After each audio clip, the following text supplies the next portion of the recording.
lamɛnbagaw ani a lamɛnbagaw minnu an bɛ bɛɛ lajɛlen fo ka bɛɛ lajɛlen waleɲuman dɔn maa minnu sɔgɔlen don an na nin waati na k'a fɔ aw ko min ye Jani.ml.fm a bɛ ale de sanfɛla la nin waati na an bɛ ka laseli kɛ ka bɔ Falajɛ Carrefour la an ka page Facebook ale ni YouTube olu sanfɛla la k'a fɔ aw ɲɛna ko bi ye araba ye. Araba ale ye tubabukalo tile 10 ye san 2024 kibaruya minnu b'an bolo olu bɛ tali kɛ an ka jamana kɔnɔna a kɔkanna ale ni an ni jamana wɛrɛ cɛ sira ɲɛnabɔ baaraw olu kibaruyaw an na dɔ fɔ olu bɛɛ lajɛlen na. Kibaruya jatigintan dɔ bɛ bɔlɔlɔ sanfɛ k'a yira k'a fɔ ko min ye Mali wolomasiri tabaw ye k'olu maa 15 ɲɔgɔnna k'o minɛnen don Laginɛkaw fɛ yen. Sɛgɛsɛgɛliw ni ɲininiw kɔfɛ an y'a ye k'a fɔ o kuma in tɛ tiɲɛ ye ngalon don wa maa min bɛ k'a kuma fɔ fana a ma sɛgɛsɛgɛli kɛ a ma ɲinini kɛ a ma fosi weleli ta ka ɲɛsin finitigilakaw ma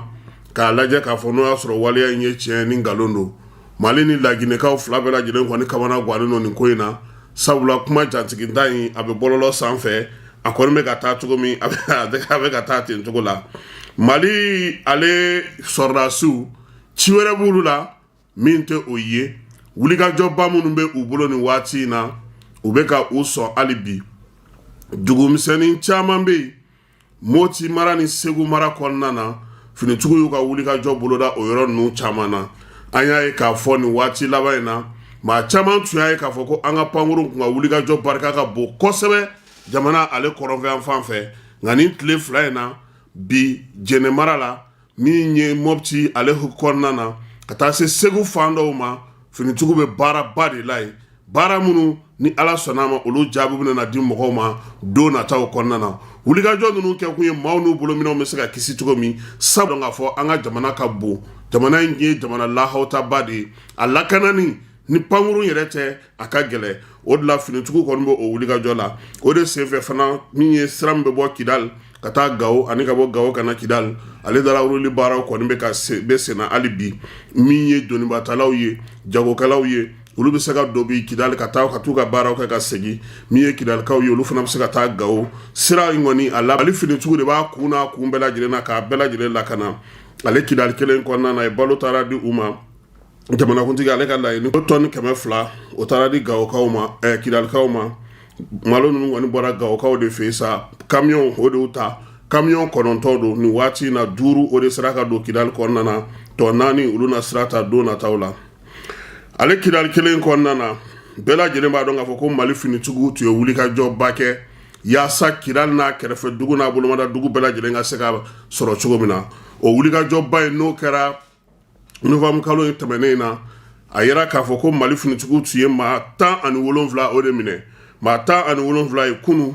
min ye o maa 17 mun minɛna olu kɔni latɛmɛna gouverneur ale ka sira kan k'a yira k'a fɔ ko u labɔra kaso la yaasa u bɛ se cogo min na k'u yɛrɛ yɔrɔma jɛnya ni jugawale ni bamacawale kɛbaw olu ka baaraw la nin waati in na maa minnu bilalen filɛ nin ye a yira olu la fana k'a fɔ k'u ka fɛɛrɛ ni dabali bɛɛ lajɛlen kɛ min ye jamana yɛrɛ basigi ni a lafiyaw ye u k'u sen don o ko la maa minnu don sigana kun kɛra a dɔw la dɔw tun bɛ olu kun ta kun kɛra bingaliwalew ye nka finitigiw yaasa dugu ka se ka basigi u tun y'u bɛɛ lajɛlen minɛ gouverneur taalen sisan sa ko kunun kɔni min ye ni maa ninnu ye u kɔni ye u labila k'u di ale masa yaasa a ka se ka latɛmɛ ale ka kow bolo kan. Halisa ekɔli karamɔgɔ 2 an tun y'olu ka minɛliko kuma fɔ Masina mara la n'o ye Cɛlankaw ka commune kɔnɔna ye ekɔli karamɔgɔ 2 bilara fosi ma u ni sɔrɔ ni jugawale ni bamacawale kɛbaa minnu y'a kɛ a na kɛ k'a fɔ ko nin yɔrɔ in na ye fɔnkɔɲɔgɔnkɔ dɔw fana bɛ kow la sabula an y'o fɔ n ko jɛkulu marifatigi minnu bɛ yɔrɔ in na a mara a bɛɛ tɛ terroriste ye koyi a bɛɛ tɛ donso fana ye dɛ dayirimɛ ɲininaw ani yɛrɛ sagokɛlaw olu fana bɛ ko in senfɛ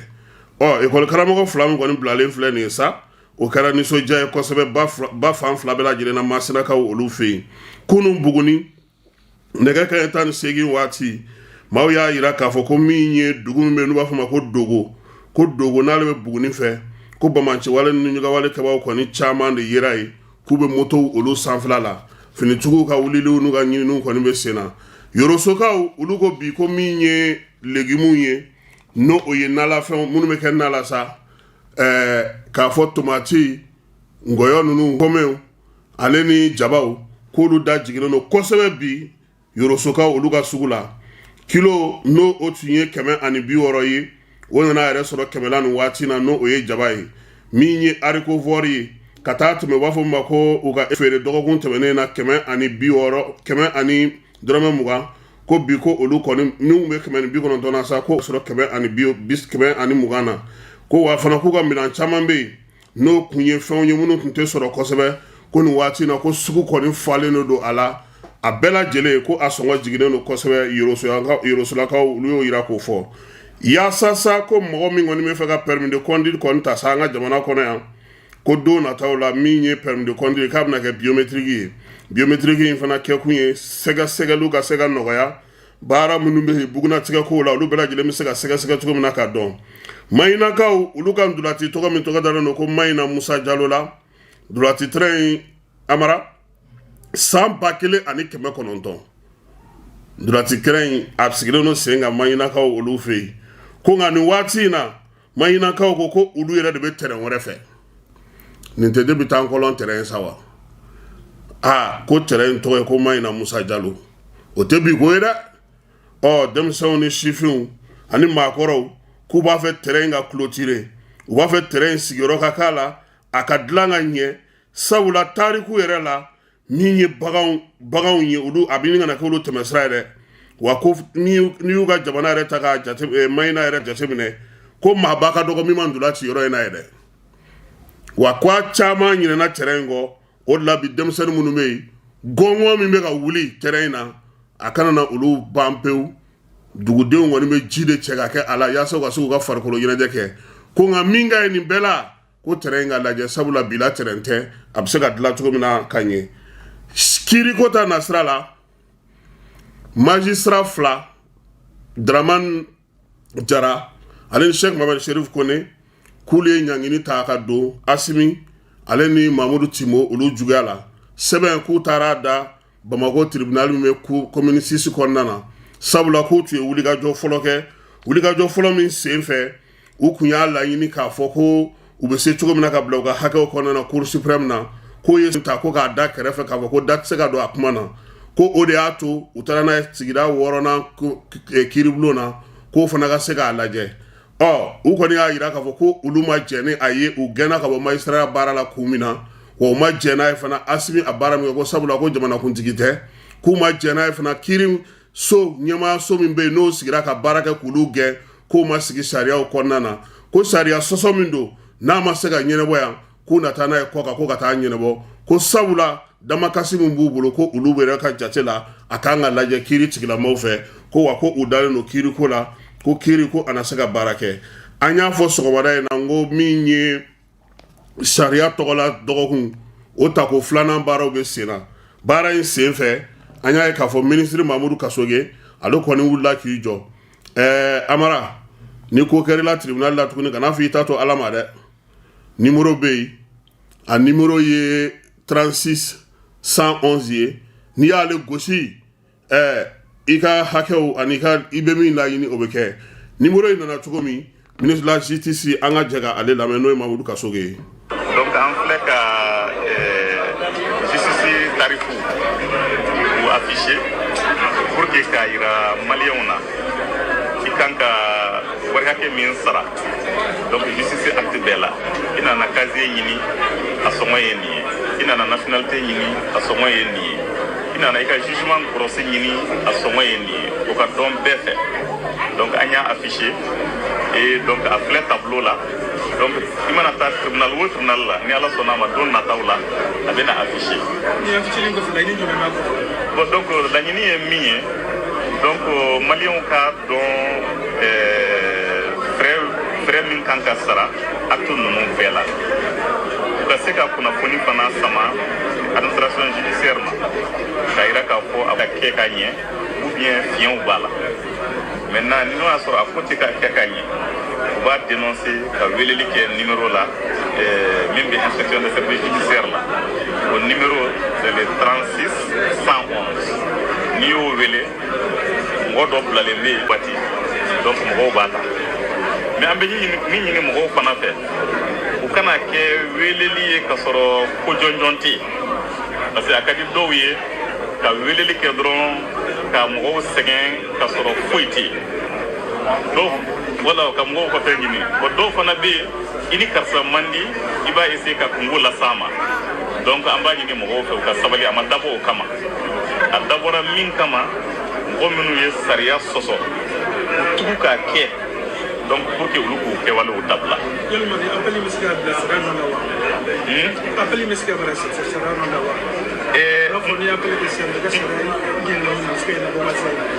Ok, d'accord, ni appelé Inke. Donc, auquel on fait, n'a qu'à dire plainte, dénonciation au pouvoir qu'on bibolo, alni appelé Inti. Mais appelé Nanade pour que il y autorité pour la fournie à Bola. Maintenant, ni autorité pour la fournie, autorité de information traitée. Donc, suite Minkanga Dama, ou suite de Dama. Donc, avec ce qu'il y a suite, et raté les cas filles, il y a une mine dénoncée à suite et nié, mais il y a à suite qui est donc la situation est beaucoup là. Alors, fin flado,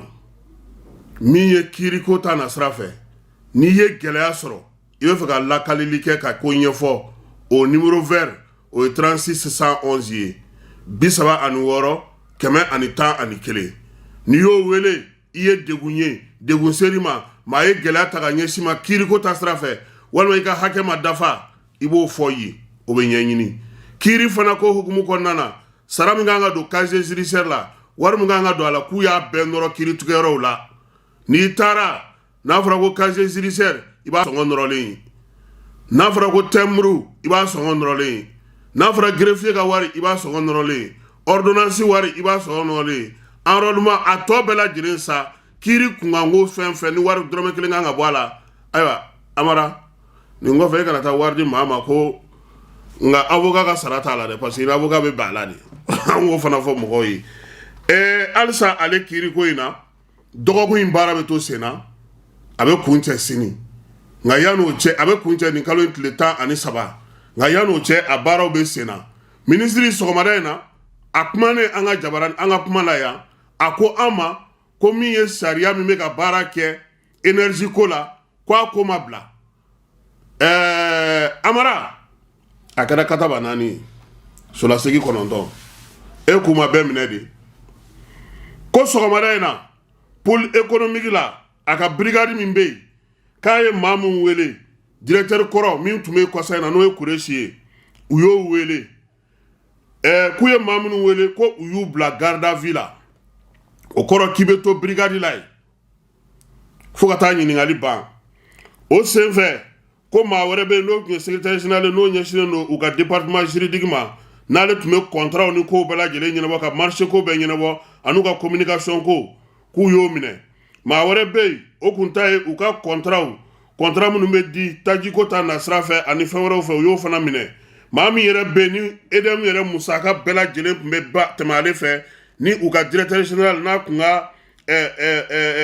ladilikɛla ale conseiller ale ye k'u y'o fana minɛ o fana tɛmɛnen kɔfɛ sa u ye u ka directeur min bɛ yen courant yɛrɛ a production min tun b'a kunna k'u y'o fana minɛ musolaka dɔ fana bɛ yen ko o kun sigilen don min ye pétrole ko pétrole n'o a bɛ fɔ o ma sisan ko carburant gasoil muso min tun b'o ko kunna k'u y'o fana minɛ wa k'u ma dan o ma dɛ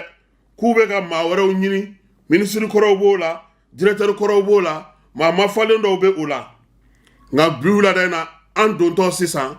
Africable ale ka bɔlɔlɔ sira fɛ ministre kɔrɔ Seydou Lamine Traoré ale ko ale jabajɛlen ko maa m'ale wele k'u bɛ k'a fɔ ko maa dɔ k'u bɛ ale bɛ ka ɲini k'a bɛ Bamakɔ yan k'ale ma taa yɔrɔ si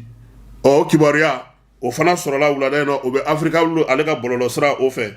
halisa dunko juguya ni yuruguyurugu ko hukumu kɔnɔna na ko ministre y'a fɔ ko baara minnu kɛra pôle économique la pôle économique ye wari minnu sɔrɔ nin ko in kɔnɔna na k'u bɛna n'a da bɛɛ lajɛlen tulo kan nka yan'o cɛ k'a wari bɛ taa se miliyari 2 ma kalo 6 kɔnɔna na maaw bisilen wari min sera ka bɔ donc ko sɛgɛsɛgɛliw bɛ sen na wa min ye énergie papier in ye ko a ma ban dɛ ko weleli bɛ na se bɛɛ lajɛlen ma maa maa e ye tama wo sɔgɔlen e ye o baara kɛ énergie kɔnɔna na nin san laban in na i k'i labɛn e kun ko ko sans suite de wa an t'a dɔn suite de i ka jaabi t'i bolo nin ye yaasa ka se ka CNJ ko k'ale nɔgɔya sa CNJ sɛbɛn mun tun bɛ a la ale ni ministère cɛ k'o banna CNJ bolofara minnu bɛ yen ko olu fana ka kow région kɔnɔnaw la commune kɔnɔnaw la cercle kɔnɔnaw la k'olu fana ka baara banna pewu i n'a fɔ CNJ bureau ba cira cogo min ko CNJ tɛ yen fɔlɔ bureau kura de bɛna na sigi yɔrɔ bɛɛ lajɛlen na ka baara kuraw k'olu sigi sen kan kɔrɔbɔrɔw ka tɔnba n'o ye Iriganda ye k'olu bɛna na u bila u fila ni dɛbɛ la kɔrɔbɔrɔw ka seko ni dɔnko ko tile 3 baara o kan ka kɛ février kalo in kɔnɔna na Bamakɔ yan février kalo tile 15 tile 16 an'a tile 17 Badalabugu danganda la k'u bɛna na taa fɛɛrɛ kɛnɛ sigi yen yaasa cogo min na baaraw bɛ se ka kɛ Mali ale ni Algérie bi sɔgɔmada in na de Mali ale ambassadeur min bɛ Algérie a tile 10 ye kibaruya in kɔni bɔra ambassade yɛrɛ baarakɛlaw kɔrɔ sabula o y'a jira k'a fɔ k'a bɛ juma tɛmɛnen Algérie ta o nana yan ko dugu caman o de y'i da don nin kuma in na yaasa Algérie bɛ se ka jinin k'a koliji la Mali fana ka jinin k'a koliji la u ka se ka ɲɔgɔn faamuya k'a dɔn k'a fɔ k'u tɛ se ka taa ka ɲɔgɔn to ko nka Mali ko ale bɛ min fɔ ale ka hakɛw ale ka nafa bɛ fɛn mun na o de bɛ kɛ ale ka jamana kɔnɔna na o de la Algérie ambassadeur nana juma